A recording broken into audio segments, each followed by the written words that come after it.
I'm muted and I'm talking. My apologies. So good morning, everyone.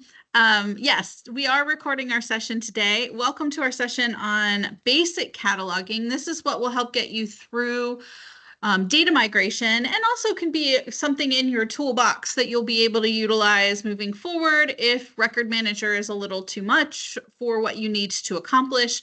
We're also going to talk about some acquisitions workflows in the next few weeks that will also help with some general cataloging as well. So today it's just really what you can do during data migration. Before we dive into this, I do want to let you know that I just got out of a session this morning on some updates that are coming for circulation for policies for notifications. So we will take some time, probably next week in office hours, to talk about those updates and how they impact the work that you're doing on your spreadsheets. So I want to make sure that those are shared with you when we go through them. I haven't yet been able to touch them because the install doesn't go in for a few more days. So once I've played with it, then we'll talk about it and we'll adjust the spreadsheet as needed for the changes to the next generation notifications. That's very exciting, but kind of crazy timed for us as we go through our implementation. But I'm going to pop out of this window and share my screen. I do have some slides we're going to walk through, and I'm also going to demo. So everything that you see today is well documented, as well as I have a handout worksheet that you'll be able to use as we work through it. We've gone through a lot of complicated stuff over the last couple months. This is probably one of the easier things for you to kind of focus on and practice in the test environment. So let me share and we'll get started.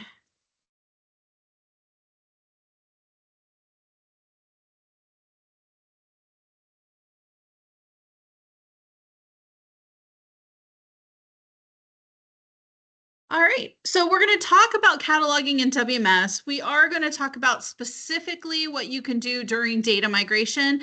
We call this the add an item workflow, and it happens through acquisitions. I am going to touch briefly on Record Manager, but we will have a more in-depth session on Record Manager and cataloging later on in our series of sessions.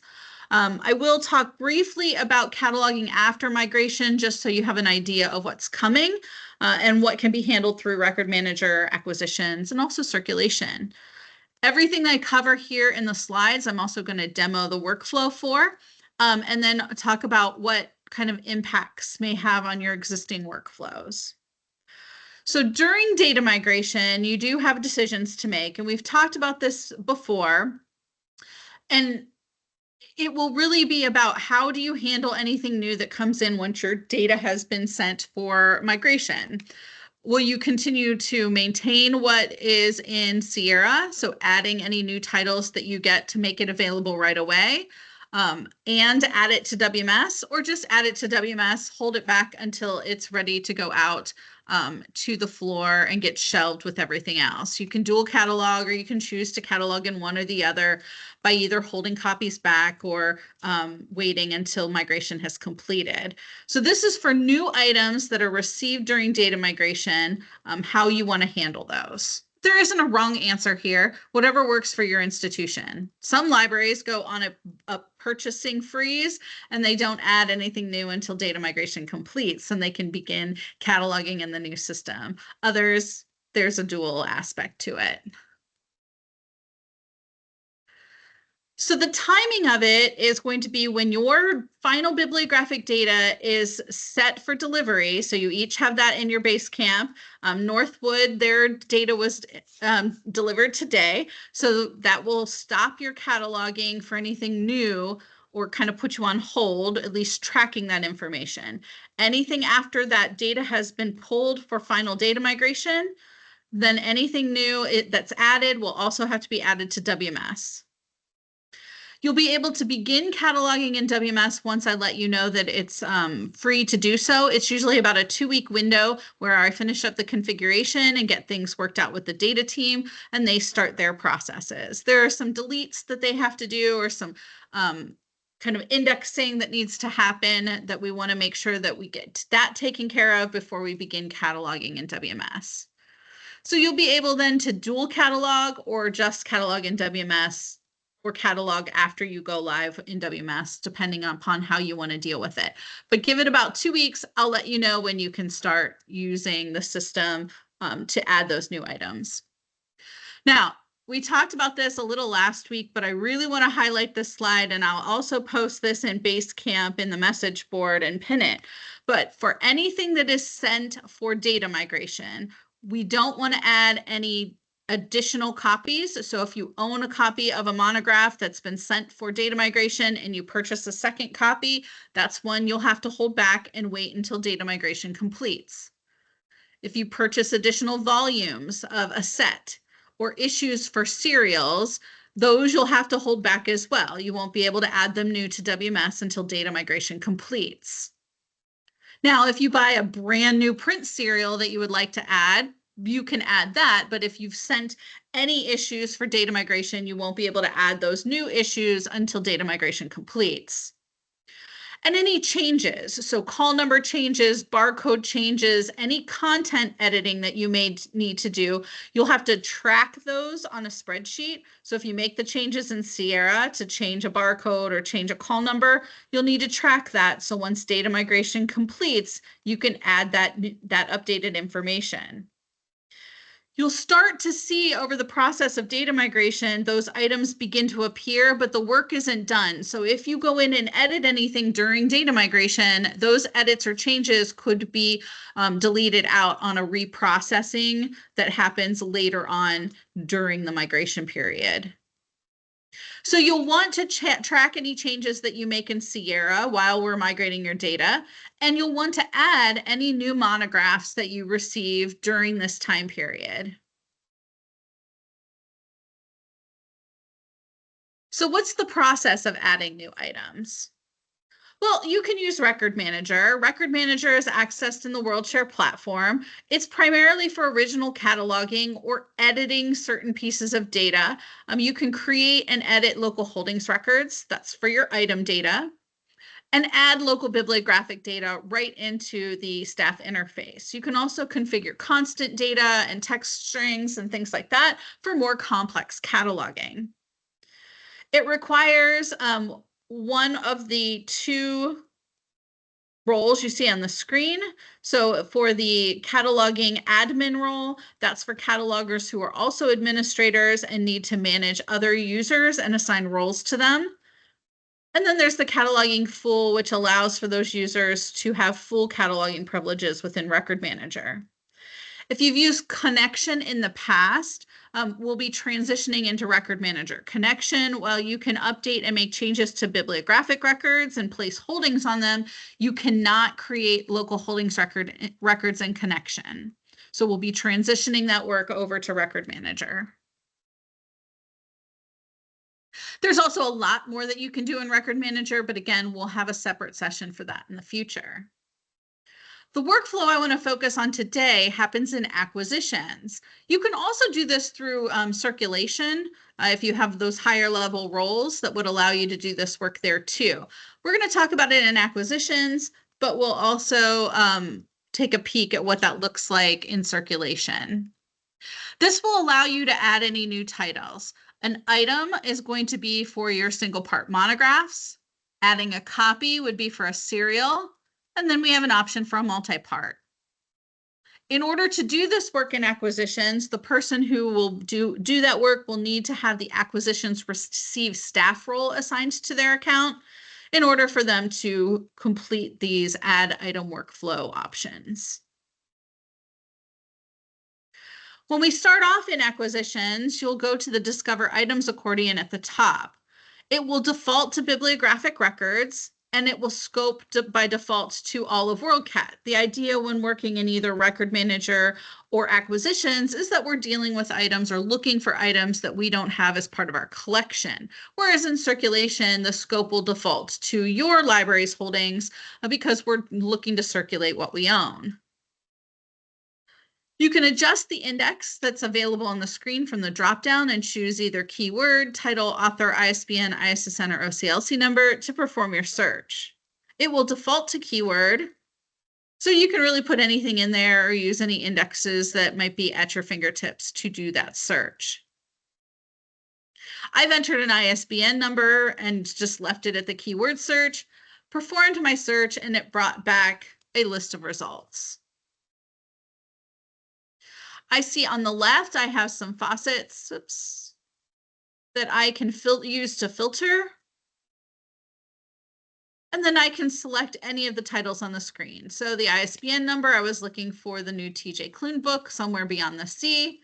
And I can hover over the blue eye to see additional bibliographic information, or I can click on the title and it will take me to a detail screen. I'll also see here in this more near right column what other libraries have holdings on it. And if I were to have a holding, it would show that as well, and any LHRs that might apply to that particular record. But if I click on the title, it's going to take me to a details screen. Now in acquisitions, it takes me straight to this detail screen. If I were to search for a title in circulation and click on it, it would take me to this copy screen because again, I'm looking for what I can get a hold of right now to circulate to my patrons.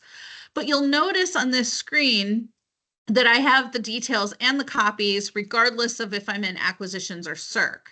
So I can toggle between those. So here I can look at the details screen and determine if this is exactly the record I want to use to add to my collection. If it is, I'm going to click on the copies link in the upper right corner, and it will take me to the copy screen. Now I don't own any, so this is what it will look like. And because this is a single part monograph, and that's all we're going to cover today, I'll click the Add Item option. Now, if I accidentally hit Add Copy or Add Multi-Part, the next screen is going to give me a hint and say, oh, this might not be the right option, and I can cancel out of that and go back and choose the correct option for Add an Item. Anytime I'm adding a single part monograph using this workflow, it's Add Item. A new serial holding would be Add Copy, and then multi-part set, which catalogs the same as the serials, I would hit the Add Multi-Part, and I'd be able to add that information in. I mean, the screens look the same, is what I mean when I say that.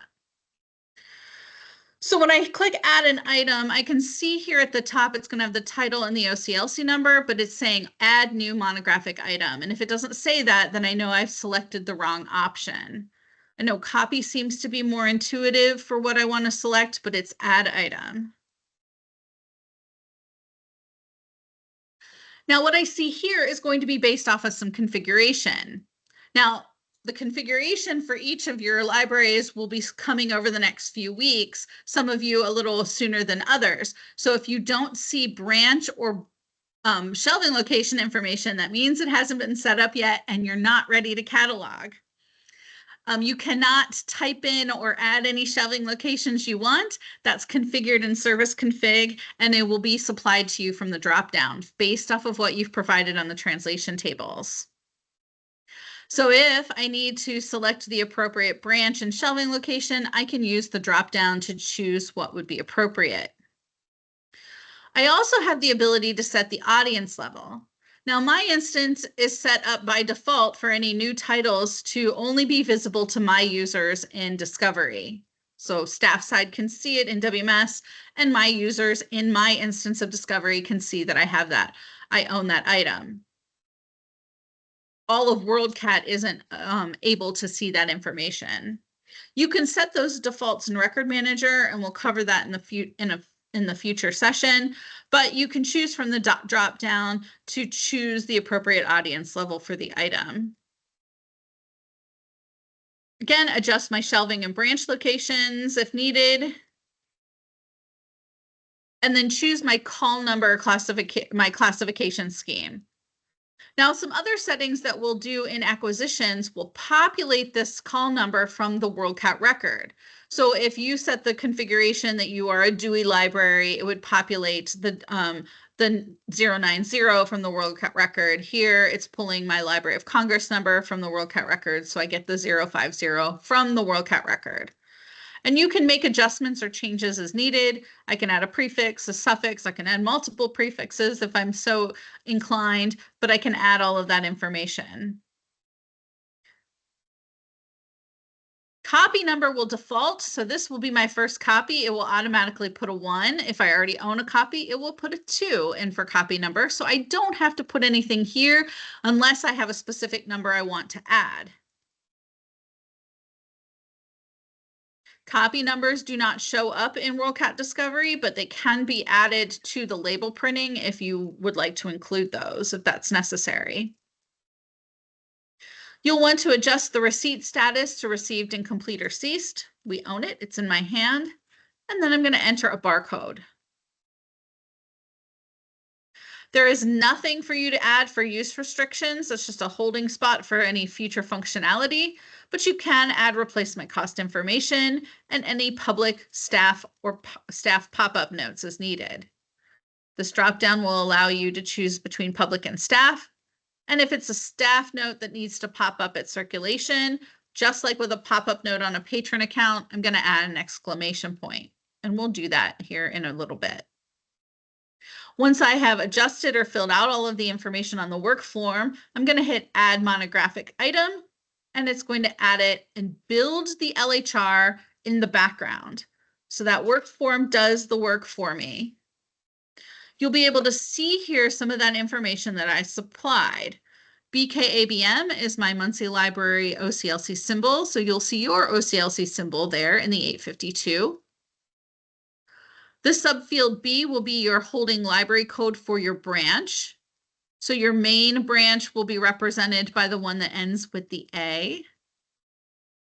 And then your other subsequent branches will have a different code. In the 852 subfield C is my shelving location. And then my call number, my class encoder is broken up into the subfield H and I, depending upon how I enter that information.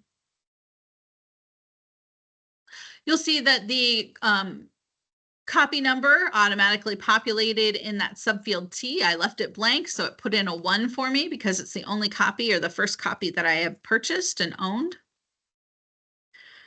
And then the 876 is going to pull in my cost information. So there's my replacement cost, my $26, and then my piece designation or my subfield P for the barcode. This is the view from Record Manager. If I expand any of these using the arrows, it will open up and I'll see the details of this information. So it'll tell me what the subfield B is, it will tell me what the subfield C is, and I'll be able to see that information. And we'll pop into Record Manager in a minute.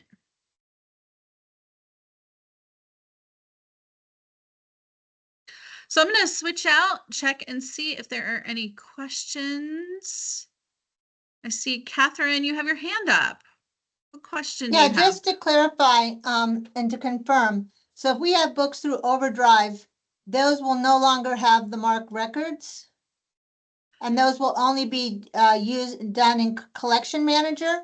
That's correct. It will use the OCLC number from your selections in Collection Manager to connect with the WorldCat record. So you will have a holding on a WorldCat record, but you're not cataloging them like you used to. You won't need to create item records or anything like that.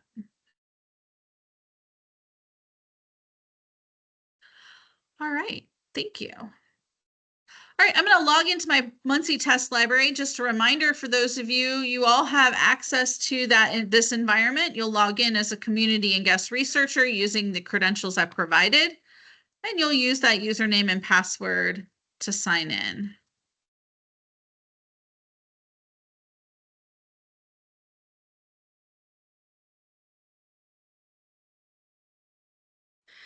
Whenever I do cataloging or acquisitions, I usually look at the National Day calendar and base off what I'm going to add to my collection on what the National Day is. So today is March 18th, which is National Ag Day, which feels kind of appropriate because my daughter over the weekend decided that she's going to go to Ohio State next year, and she'll be part of the College of Agriculture at Ohio State.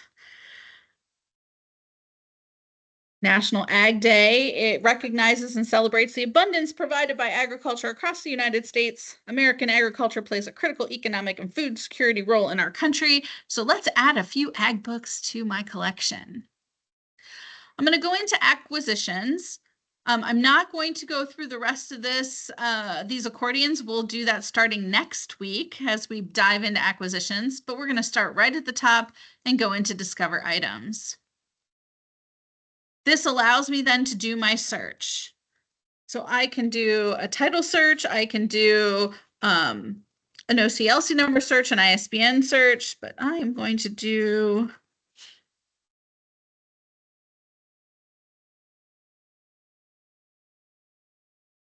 a title and author search and look for Dirt to Soil, One Family's Journey into Regenerative Agriculture by Gabe Brown.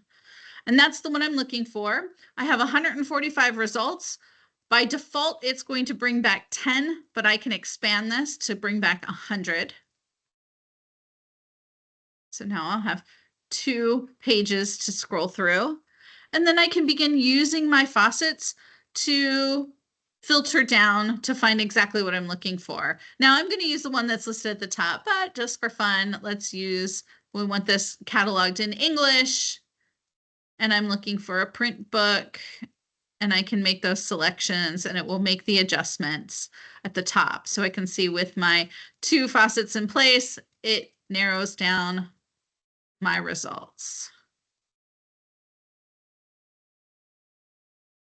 Now, when I start looking at the records, let's expand this back out, take Mr. Brown off so we can see a few things. I'm going to take a look at some clues I see here on the page. Anytime I see this blue eye, I can hover over it and it's going to show me kind of a pop-up of all the things that are happening with that particular record. So I can take a look at some bibliographic information. I can also see here from this brief information who did the cataloging, what language the cataloging's in, and the fullness or kind of minimal state of the record. So this is considered a full record based off of the information that's in the WorldCat record, but I might see MIN for minimal record. I probably won't see a PRE for a pre-record for any records that for items that haven't been published yet. The vendors will send us pre-records so that they can be purchased against or done some basic cataloging against. I also can see this particular item is held by over 400 other libraries. I can click on that and see which other libraries in my area or worldwide own this particular title or have holdings in WorldCat. Now, if I decide this first one is the one I want, it is. I'm going to click on the title and it will take me to the details screen. This screen gives me a more expanded view of what's pulling from the WorldCat record. So I can see content information, subject headings, genre information, call numbers, and so forth. This action dropdown allows me to go view the metadata, so I can go into Record Manager and see the bibliographic elements laid out in MARC, or I can pop into WorldCat Discovery to see this item there. If I decide this is the one I want to catalog against, I'm going to click Copies. And because this is a single part monograph, I'm going to add item. Now I'm logged into my Muncie branch. If I click up here under my name, I can see I am in the Muncie library. So it will default to the Muncie library because that's the branch I'm logged into. If I were to change this branch and continue to work here, it will populate the branch that I am currently logged into. So you can make that adjustment either as you log in, you can make that adjustment while you're logged in, or you can just change the dropdown for the branch information. But let's talk about audience level. And we've talked about this before. We talked about it when we were looking at our translation tables back in January. You'll see that it lists all 4 options. I can have this available to review to all users. So all of WorldCat, including my Discovery and WMS. Just my users, so my users in Discovery as well as in WMS. My authenticated users, that means in order to see the item details in my holding, they would have to be logged into Discovery as well as the staff side. And then my staff only. So items that are not visible in WorldCat, they're not visible in Discovery that I own them, but they are visible on the staff side. Again, as I mentioned, in Record Manager, you have the ability to set a default, and you also have the ability to eliminate some of these. So if you know you're never going to catalog anything with authenticated users, you'll be able to take that off as an option so no one selects that as they're working. Adjust my branch if need to. We're going to put this at our biodiversity heritage library and choose the appropriate shelving location. I also can add a temporary shelving location and then remove it later on. So if I wanted to put it on a display or a new book shelving location, I could do that and it would follow those policies for circulation until I removed the temporary location, which can be done either one at a time by ticking it off when you're in the screen or through some bulk functionality we'll look at in a future session. You'll see my call number pulled over from some configuration I've done. I also can then come and select the appropriate schema for my classification so that it will provide the right indicator in the MARC record. I can set copy number if I want, but I'm going to leave it blank. It'll populate that one. I'm going to choose received, incomplete, or ceased so that it shows as available and add a barcode.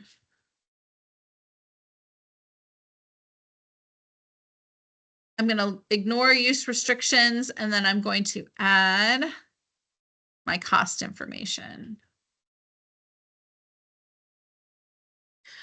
Last, I have the ability to add public or staff notes. So I can add a public note.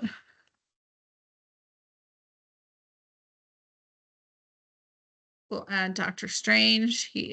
Dr. Strange is the head of entomology at Ohio State, and he has the Strange Lab, which always makes me giggle. I can add a staff note.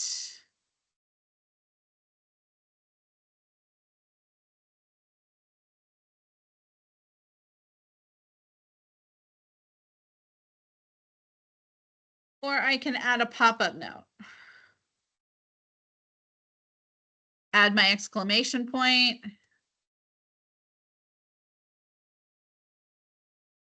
And once I have completed and added all this information, I'm going to add my monographic item. You'll see it added all of the information. And I can now either edit it and make additional adjustments if I added something incorrectly, or I can view, edit, and mark. It will take me out of acquisitions into Record Manager, so then I can see that mark information. If I expand this, I'll see it's got my shelving scheme that I updated on the work form. So it's going to give the correct indicator. My location is my Muncie libraries. So there's my OCLC symbol. I'll see subfield B is my branch. So sublocation or collection. That's going to be represented by the holding library code that you see here in parentheses. FACD. My shelving location. My call number information broken up in class and cutter. And that copy number that populated. Then down below in the 876, I'll see the cost information I added, the barcode, and then all of the notes. It also indicates the audience level. If I need to change that here, I can do that at the top and make the adjustment as needed. But I should be able now to go into WorldCat Discovery and search for dirt to soil. Hopefully I didn't go too fast. There it is, showing as available. It's at my Biodiversity Heritage Library on the nonfiction shelf with the call number listed. So happening in real time.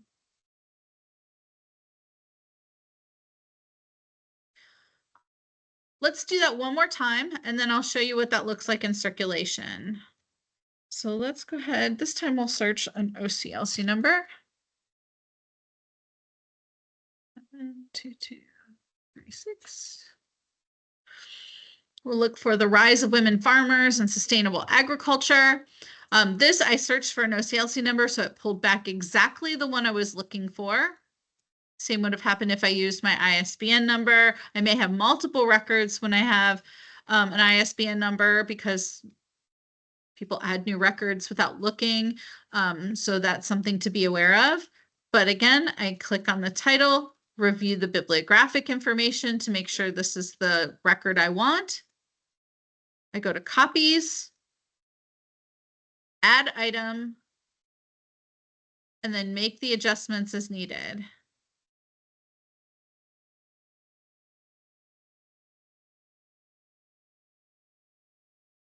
And again, I do have a worksheet that I will post in Basecamp for you to use to follow this process.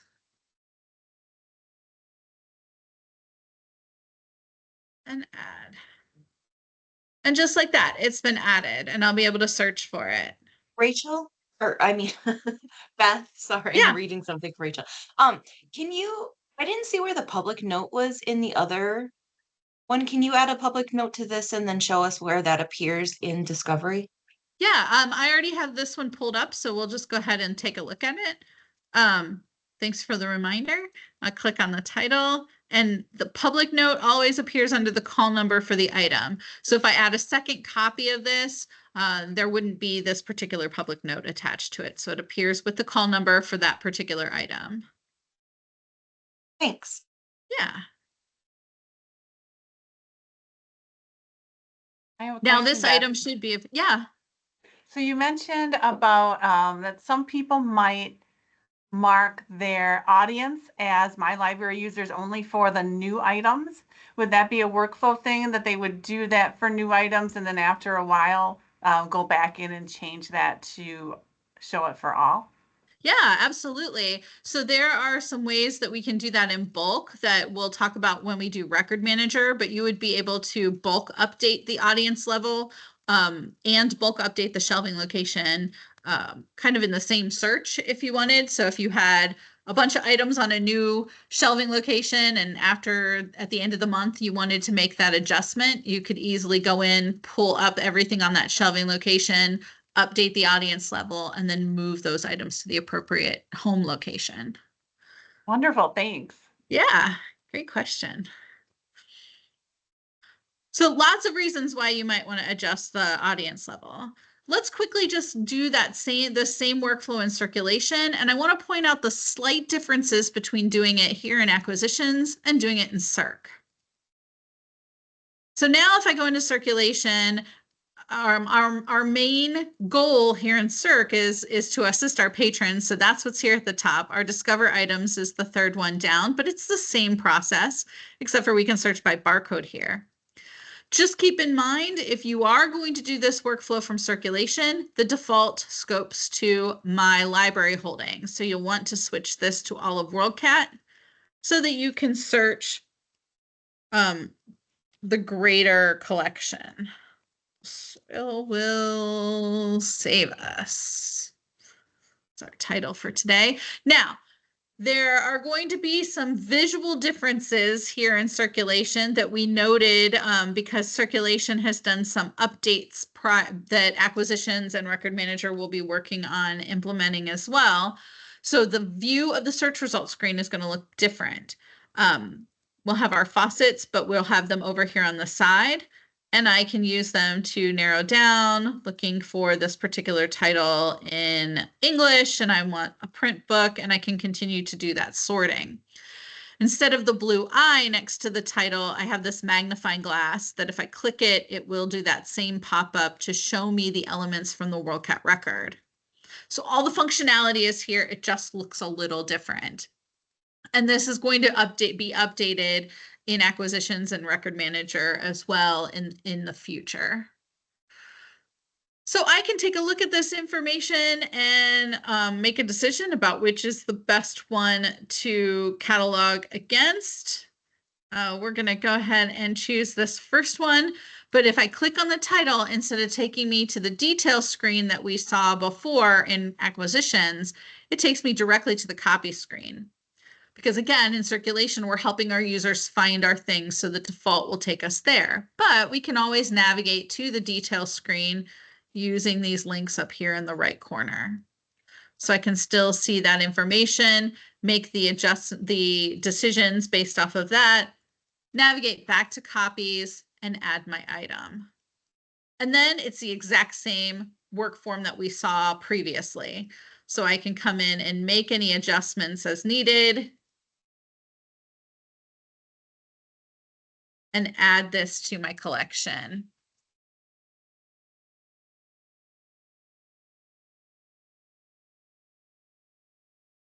And add. This, and it's been added.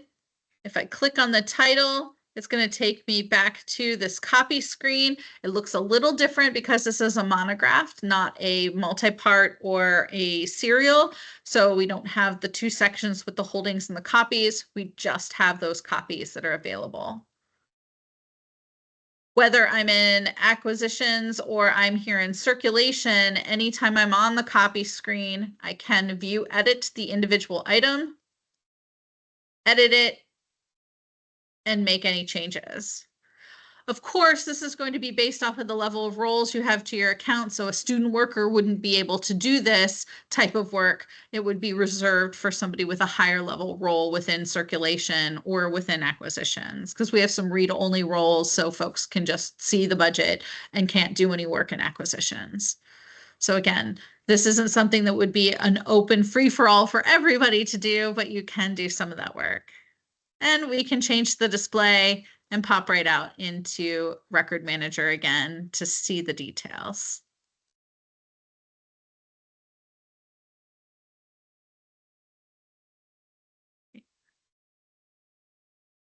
Beth, you have a question in the chat. Do I? Rob wants, yeah, he just wants confirmation that he won't be using OCLC connection anymore to import records.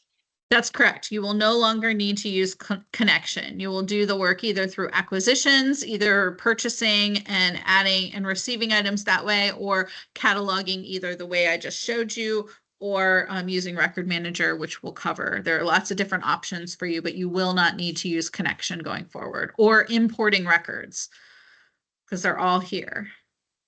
We're going to harness the power of WorldCat. Great question.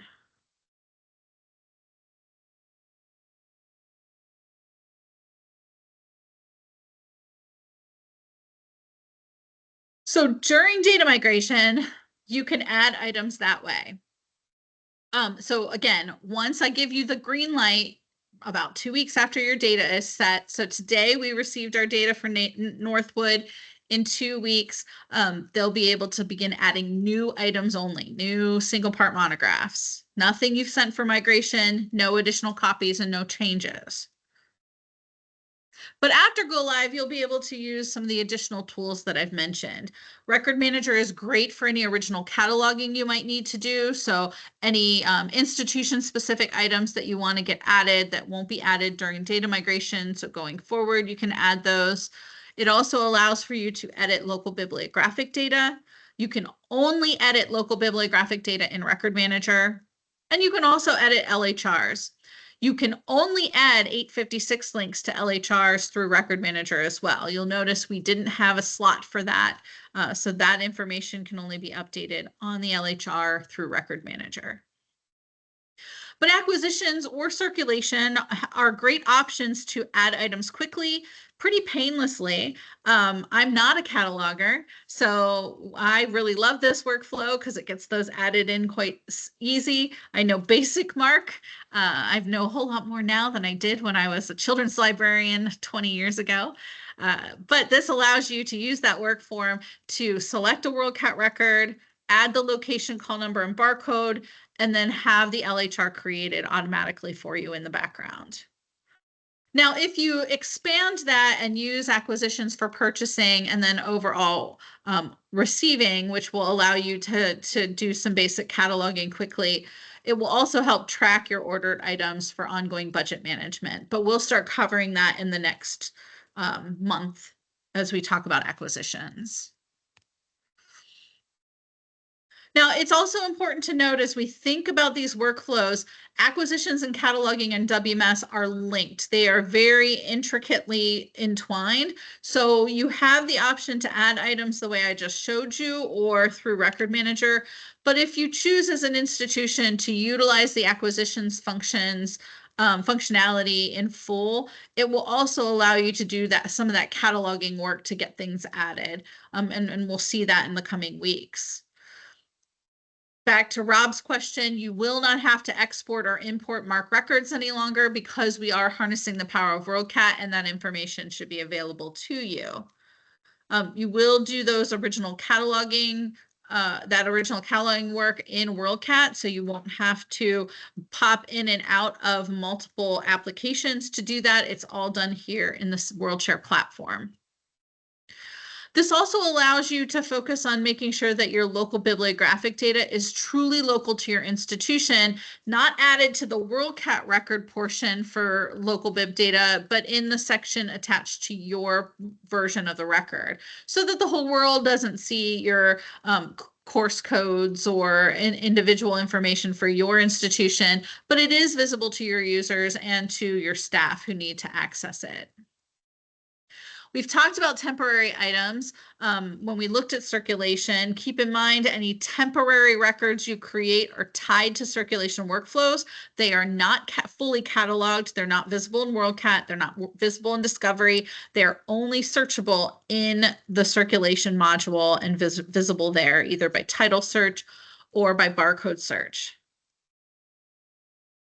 What's also great is we do have regular WMS functionality updates that happen. So nothing is truly done in WMS. We're constantly looking to improve it. But those functionality updates come periodically and you'll be able to take advantage of them regularly. You'll also be able to do some bulk work. And I mentioned this briefly with Kim's question, but some bibliographic actions that you'll be able to do is to set or delete WorldCat holdings in bulk.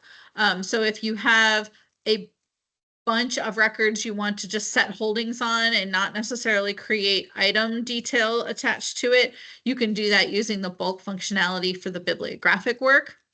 And you can also delete in bulk which will remove the holdings, delete local bib data, and delete LHRs. So if you have a whole section of stuff, you can just put the OCLC number in, and it will delete them in bulk. It can do up to 10,000 records at a time. I know some of you don't even have 2,000 records in your collection, but this does allow for a lot of that bulk work to take place instead of the tedious manual work of deleting or updating one at a time. So you can copy and paste OCLC numbers and then process those records. It does them 1,000 at a time, but you can enter up to 10,000 and it will just repeat the batch steps 1,000 records at a time. There are also bulk functions for local bib data as well as for your LHRs. So some example updates that you can do in bulk for records is to add an LBD string, add a note field, delete fields, update those note fields by adding a subfield, deleting a subfield, or replacing any text strings. There's some additional options as well, but you can do this in bulk to update the local bib data on your side of the record, not the WorldCat record. So again, if you wanted to add course codes or something like that that indicates some important information for you to be aware of or to even search against, you can do that here. And then for LHRs, there's a whole bunch of bulk actions that you can do at the item level.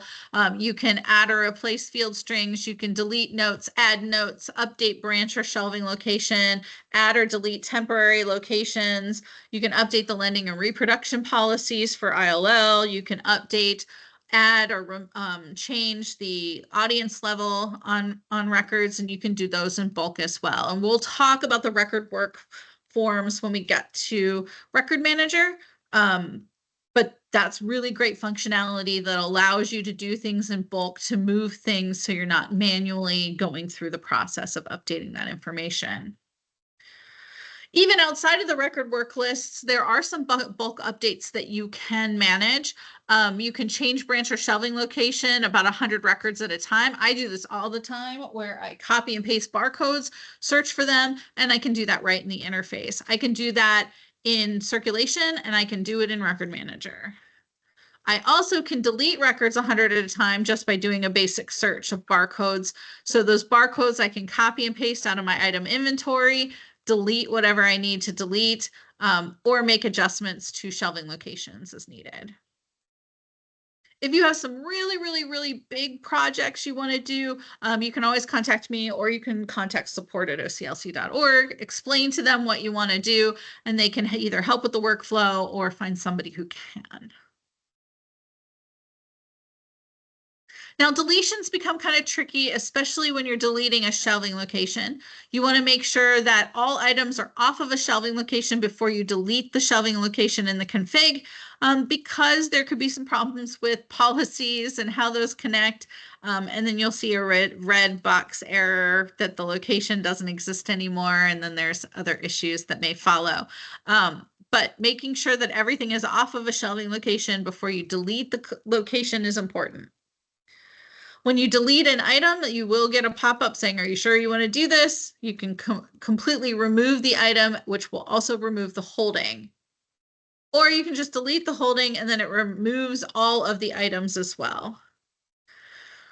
Now, if you're the last person to have a holding on a WorldCat record, we do ask that you report this to quality control at bibchange@oclc.org. That way they can review it, make sure nobody else in the world has it, and we don't need to merge that record with another record, and then they will delete it out for you.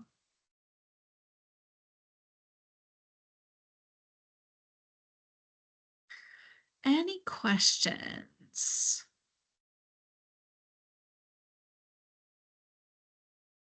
There's a question in the chat, is deleting you. permanent or can we reverse it? So it depends. If you have in your circ policies, as you start to look at your circ policies, there's the admin general section that indicates how long you retain deleted or withdrawn items.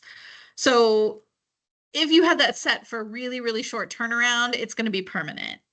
If you have it for 6 months or longer, even a week or two longer, then you'll be able to go in and kind of reverse it. There are some tricks that you can do to adjust it because the details of the item and the LHR stay in the system. They just say withdrawn. But there are kind of some tricks you can do in Record Manager to reverse it. If you have a fast turnaround for deletion, they will purge the next really quickly. So purge day is Sunday. Every Sunday is the purge. So if I delete something today, it's going to stay in my system until Sunday and then purge out if I have it as a 1-day save. If I'm going to save those withdrawn items for a year for reporting purposes, you'll be fine with reversing it. And it's really just tricking the subfields into making the barcode active again. I can help with that. I've had to do it plenty of times. So as you continue to think about the workflows as you want to go forward, thinking about how you want to handle any new items that you purchase during data migration, making sure the appropriate people have the roles assigned to their account to do this work. There is some additional training you can participate on our website that is linked out. But you'll be able to begin cataloging in WMS once we have transferred your final files and I've approved it. So about 2 weeks again. But between now and then, some of you have quite a few weeks before this process will start. You're still going to continue to work in Sierra until your data migration begins. You can practice in the Muncie test instance. So you'll have all of this information that you could go in and practice adding an item in my test environment. So please feel free to do that. Do not add any, do not do any cataloging in your instance in WMS until I let you know that it's okay, until you get the green light. Okay, because I don't have it configured, and so that will cause some that could cause some issues with the data migration process, and they'll get deleted out. Another thing to note, and we talked about this when we talked about using the Muncie test library, no original cataloging in my test environment, please. Because it will attribute that original cataloging to my test symbol, and those could get deleted out for a basic review or audit. So do not do any original cataloging, but you can practice the workflow that we talked about today. Or if you're feeling bold and you want to practice it in Record Manager, you want to try to derive an LHR from there, we will do a session that covers that, but you can practice there as well. I'm not going to stop anyone from practicing.